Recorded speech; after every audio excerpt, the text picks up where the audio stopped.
최근 빈대 문제가 사회적으로 크게 이슈가 되고 있습니다. 코로나 바이러스로 인한 팬데믹이 지나간 지 얼마나 됐다고 빈데믹, 빈대포비아라는 말이 나올 정도로 급격하게 빈대 피해가 번져나가고 있는데요. 이는 빈대의 엄청난 생존력과 번식력 때문입니다. 빈대 한 마리가 수백 개의 알을 낳아 몇 달 만에 수천 마리로 번식하는 엄청난 번식력을 가지고 있고, 최근 새로 출몰하는 빈대는 전보다 15%가량 두꺼워진 피부로 웬만한 살충제에도 끄덕없다고 합니다. 정말 끔찍하지 않을 수가 없는데요. 다행히 빈대는 보통 질병을 옮기는 매개체가 아니기에 심각한 질환을 초래하는 경우는 많지 않지만, 빈대에 물리면 모기에 물린 것보다 가려움 증상이 훨씬 심하고 붓기도 심해서 일상의 스트레스가 이만저만이 아닙니다.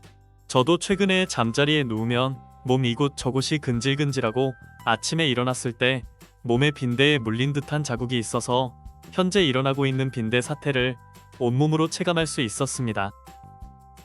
빈대 잡으려고 초가삼간 태운다는 유명한 속담이 있습니다. 큰 손해를 볼 것은 생각하지 않고 당장 마음에 들지 않는 것만 없애려고 덤비는 경우를 이르는 말인데요. 최근 생겨난 빈대 이슈는 그 무게감이 다른 것 같습니다.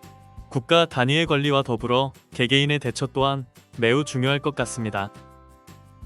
그래서 오늘은 이 빈대 사태에 대한 정보와 함께 빈대의 완벽한 퇴치법까지 전해드리려 합니다.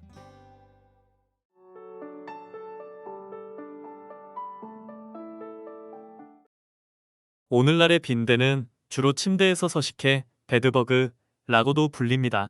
침대 매트리스의 틈새, 프레임, 쿠션 등에 서식하면서 사람이 발산하는 열과 이산화탄소에 이끌려 나옵니다. 보통 사람이 자고 있을 때 노출된 피부를 물고 섭취는 5에서 10분 정도 걸리며 이후 다시 서식지로 돌아갑니다.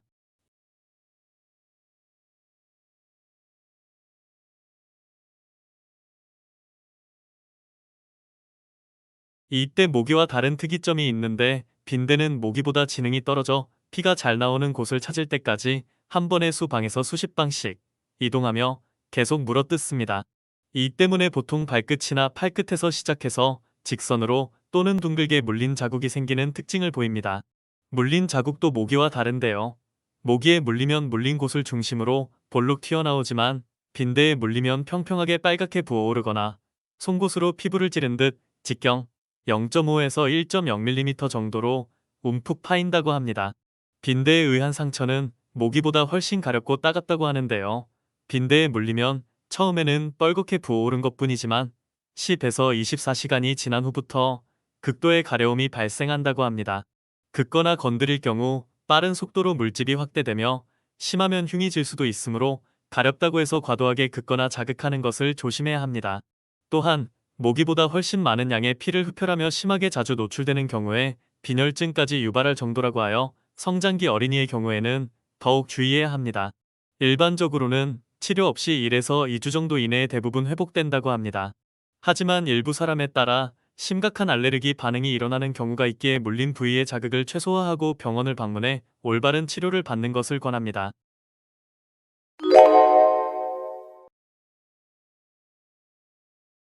우리나라에서는 1970년대 시작된 새마을 운동으로 인해 주택 개량 사업이 이루어지며 변화된 환경과 연탄을 사용하며 발생한 일산화탄소로 인해 기존의 빈대가 많이 감소되었고, 1980에서 90년대 사이에 박멸 수준으로 사라졌습니다. 그러나 최근 빈번해진 해외 여행객들의 방문을 통해 외국발 빈대가 여행객들의 가방, 옷 등에 붙어서 들어오게 된 것입니다.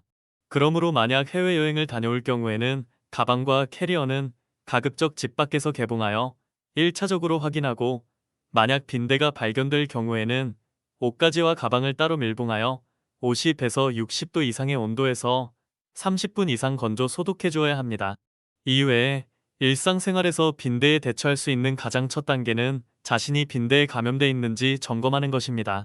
빈대 감염의 가장 일반적인 증상은 다리와 팔 등 노출 부위에 붉은색의 가려운 반점이 생기는 것인데, 모기와는 달리 2에서 3방 이상 연속적인 자국이 남아있다면 빈대 감염을 의심해 보아야 합니다. 또한 침대나 매트리스에 검은 곰팡이 같은 흔적이 있다면 이는 빈대의 배설물의 흔적일 확률이 있습니다.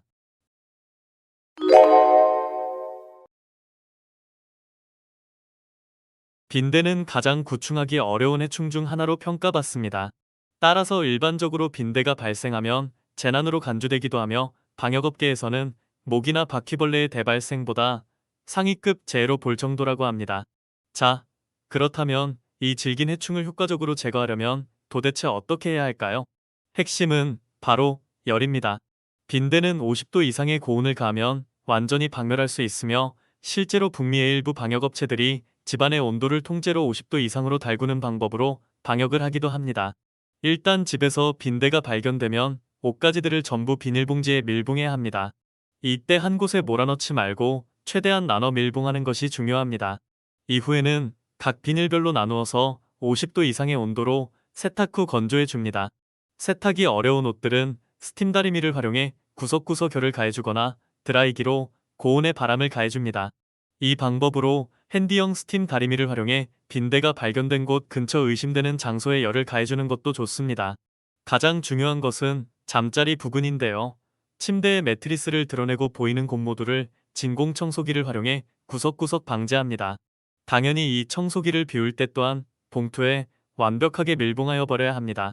드러낸 매트리스는 오래되었다면 아예 교체하는 것을 추천드리고 그렇지 않다면 마찬가지로 스팀 다리미를 활용해 곳곳에 고열을 분사해주는 방식으로 방제하는 것을 강력히 추천해 드립니다.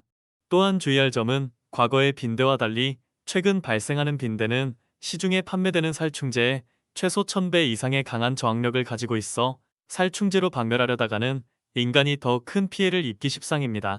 또한 일부 인터넷에서는 빈대 제거에 규조토 방역이 효과적이라는 소문이 확산되고 있습니다. 하지만 분말 상태의 규조토에 일정 기준치 이상 노출되면 규사 등의 먼지가 폐에 흉터를 남기는 질환인 규폐증을 유발할 수 있어 위험하다고 합니다. 흡입된 규조토 입자는 기관지, 폐포, 폐 조직과 림프절에 축적돼 제거되지 않기 때문에 절대 추천하지 않는 방법입니다.